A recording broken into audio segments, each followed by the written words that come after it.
Hello, welcome to this Wargame. I'm your host, Rob. Really exciting day today. We're finding out about the new Generals Handbook for Age of Sigmar. Just to catch you up, because you might not know, especially if you're new to Age of Sigmar, every 6 months at the moment, that's what Games Workshop have announced, they'll release a new Generals Handbook. If you go to a tournament, then pretty much they'll be using the new Generals Handbook or whatever the current Generals Handbook is to play games. A lot of pickup games will also be using the Generals Handbook, but don't forget, there are just core missions inside the core rulebook if you ever want to play with just that. The Generals Handbook is done in 6-month seasons. The one we just had was called the Galician. It was to do with Galicians, or it was in Galet.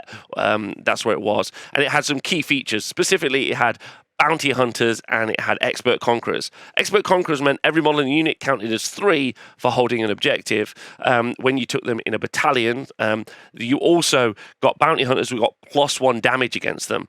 Both of those 2 battalions will go away in the new GHB, which is a real bonus to a lot of different armies. Some armies could only have some battle line units, which is what you got the additional damage against, and therefore having a battalion that just got more damage against you felt pretty rough. So some armies will get a new lease of life just because the bounty hunters battalion has gone away.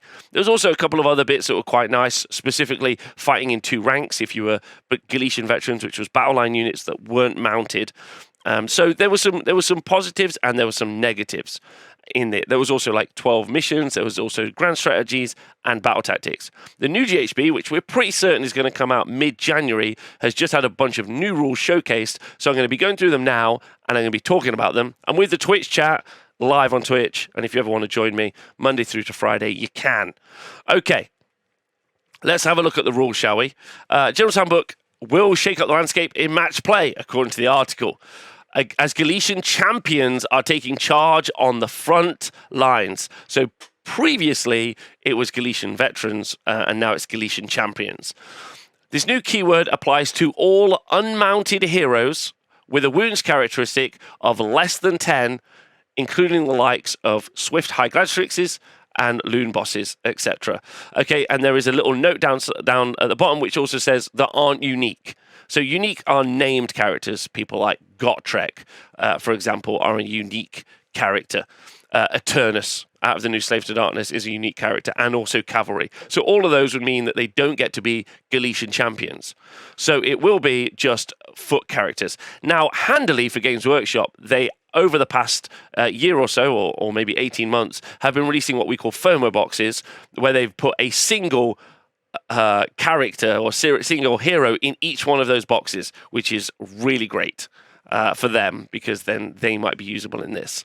So those are going to be Galician champions. So just to reiterate for you, they're going to be unmounted heroes with a wounds characteristic of less than 10, but they cannot be unique. Okay, front cover, it's got a Skaven on it. I don't hate that. That looks pretty good. Wait, is it a Skaven? Yeah, it's definitely a Skaven, but doesn't look like a Skaven model I've ever seen, so that's pretty cool. I love that. These champions, so the Galician champions, have discovered the key to victory, okay? And this is a special rule that's going to apply to them for the season. Friendly Galician champions cannot be picked as the target of attacks made by missile weapons while they're within 1 inch of any friendly battle line units. If you'd like to know if a unit is a battle line, you can go to the back of your battle tome, or you can go on to things like War Scroll Builder or Warhapedia, and you can find out if a unit's a battle line. And so when you're within 1 inch of them, they can't be targeted by missile weapons. You can still target them with ranged attacks that are coming from things like spells, but you can't do it from what are called missile weapons. Some people have damage at range, which isn't a missile weapon. So they're still going to suffer from that.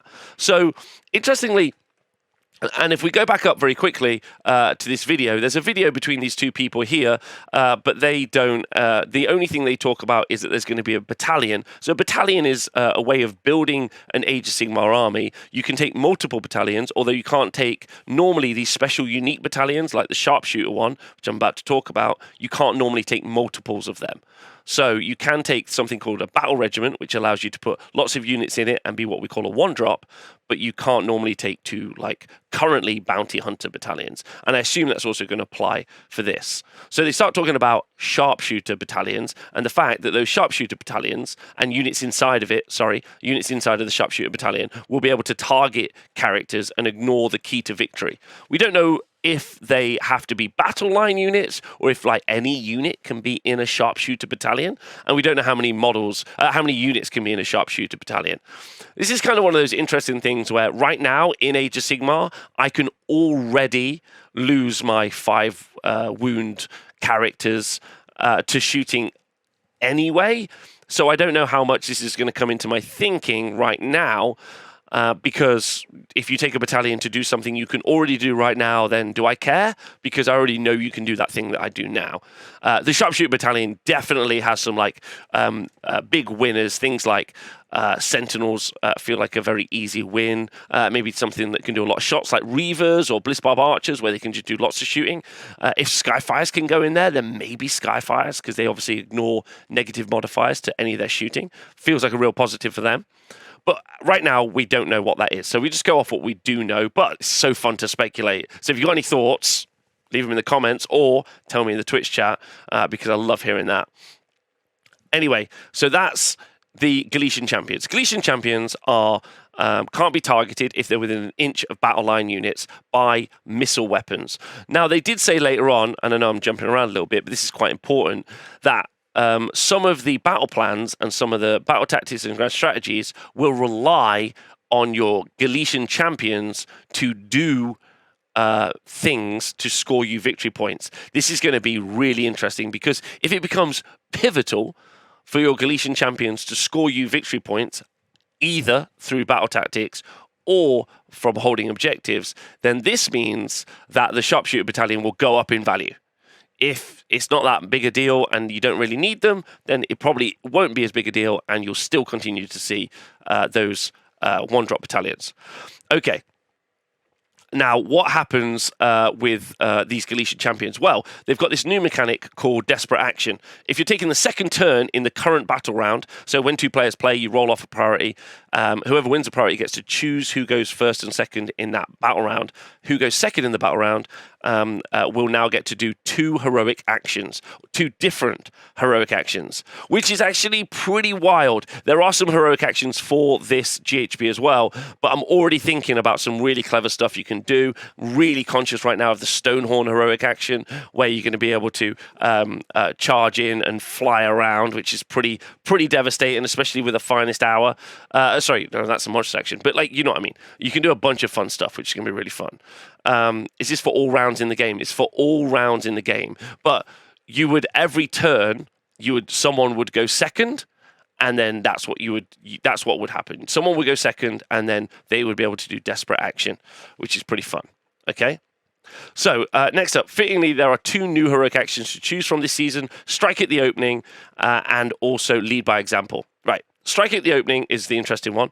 Pick a friendly Galician champion within 3 inches of an enemy unit that hero can fight if it has not already fought in that phase. So this is in the hero phase because you do heroic actions in the hero phase. However, that hero cannot fight again in that phase, and the strike last effect applies to that hero until the end of the turn. Now, it's pretty true, and if you go back actually and watch an episode that we did on the Honest Wargamer, if you go search through our YouTube videos or listen to the podcast, where we talked about melee characters, we talked about duelists and swashbucklers in the Mortal Realms, most on-foot characters aren't actually that fighty in Age of Sigmar. There are some notable examples, things like the Light of Altharion or Sigvald, but neither of those 2 will be eligible to be a Galician champion because they're a unique unit. There are some big guys that are quite fighty, like a Tyrant, let's say, from the Ogre Moor tribes, or potentially a mega boss on foot from the Uruk War clans, but not necessarily loads of what I would consider to be very scary melee units. So as a heroic action, this is kind of okay. It gives you some utility to fight in the hero phase. Like they give you some good options, but it's the next bit that's probably going to be quite key, which is the heroic action Lead by Example. Pick a friendly Galician champion, so as we talked about already, that a sworn bodyguard unit, and has just carried out the strike at the opening heroic action. We're going to talk about the sworn bodyguard unit in a minute. If that sworn bodyguard unit is wholly within 6 inches of the champion and within 3 inches of the enemy, that sworn bodyguard unit can fight if it has not already fought in that phase. However, that unit cannot fight again in that phase, and the strike last effect applies to that unit until the end of the turn. Okay. Right, and what is a sworn bodyguard unit? We'll talk about that very quickly. That is as you can see, this is a war scroll battalion called the Galician Command. And united in purpose, the infantry unit in this battalion is the sworn bodyguard for the Galician champion. So you have the Galician champion and you have a sworn bodyguard unit. And in the combat phase, when you pick a Galician champion in this battalion to fight for the first time in that phase, if the sworn bodyguard unit in this battalion is wholly within 6 inches of the Galician champion and has not yet fought in the phase, the Galician champion and sworn bodyguard unit can fight one after the other. Now, there's already a lot of war scroll abilities for on-foot characters that let you already do this. So you would fight simultaneously at the same time as a unit that you're within range of. A good example would be, I think a Chaos Lord and Karkadrak, I think, can do it, and also a unit of Chaos Knights. Chaos Lord and Karkadrak fights, and then the Chaos Knights, if they're wholly within 12 inches. So it's a way of going 1 and then 2 for kind of like a combo smash, which is quite fun. So let's go through this all again and talk about what it might mean, because there's actually some really interesting stuff. Number one, you can make a hero fight in the hero phase. Okay, like, I need you to give me a list of heroes that can fight in the hero phase that aren't unique and that aren't mounted, that you think can be good fighting in the hero phase. That's what I want to know. Who in the chat and who watching this video can think up some characters that would be good to fight in the hero phase? Because I honestly, I'm struggling a little bit to think of ones that I would care loads about. Then the lead by example is going to be really difficult. The Archonaught Admiral, that's a good shout from Wiggles. I like that. You just stomping on people's heads. Maybe some Fireslayer units. Sure, there's some very fighty Fireslayer units, definitely. However, the next thing where you make a unit also fight in the hero phase using a heroic action, 2 things need to happen. Number one, you need to go second in the battle round. That's really important. You need to be in combat with your opponent in the hero phase, which is also really important as well. But not forgetting. Anyway, and then you need to be wholly within 6 inches of your unit, and they need to be in combat as well. So you're asking for like a lot of things to potentially happen to utilize this. So while I think you definitely can try and organize this and make this happen as a player, the skill ceiling on making this happen is very, very high. So while it's quite scary that a whole bunch of new units have just gained the option to fight in the hero phase, they've got a negative where they get strike last in the combat phase, but they potentially have got like a fight twice, which they didn't previously have. So this is going to be really interesting. It's really interesting, especially for players who play a lot or play really well, because they're going to be able to use this quite well. It's going to be very difficult to organize for your opponent. Yeah, so this is going to be.